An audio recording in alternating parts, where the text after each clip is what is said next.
briefly to the question before, I would love to have to vote in general election to choose between Dennis Kucinich and Ron Paul. Actually, that would be my dream decision to make. So I would love a Republican. Actually, I think Ron Paul is better than a lot of Democrats. Healthcare maybe not so good, but a lot of other issues. The question, I think, with our movement in regards to the question of the differences literally between the 60s and now, I think really boiled down to how we market our movement and how we become more strategic. So I'll just say that in 2004, some of you know that I created a plan that I had to then sell, and the plan was called Vote or Die. That I then went to Diddy, who's a rap hip-hop star, and then I asked him to promote it.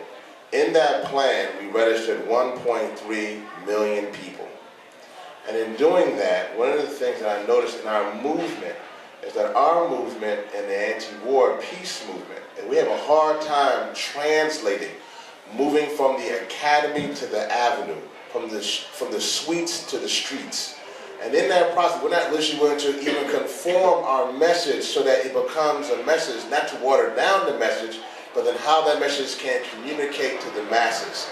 So in that, we begin to have this conversation within ourselves over and over and over again, and our group grows a little bit, but doesn't grow in the way that it shows. So we in essence have public opinion, as Ralph put so well, that we have 70% who are with us, but public opinion does not translate into political will.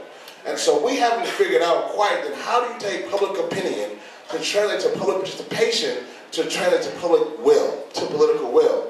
And I think that is really the question that in the 60s they recognized how to then move public opinion to translate into political will.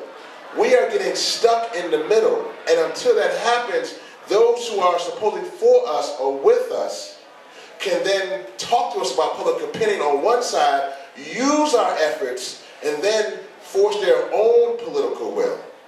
So they don't have to then end the war. They don't have to impeach the president. So I think that one of our discussions needs to be much more strategic, using marketing, using media, the movie I saw at the end of it, but using those types of mechanisms. But more importantly, how do we have this process to have political will? Once we have political will, then you can then end wars. Until you have that, you can have public opinion be 99.9%. But if you don't have political will, you won't change anything.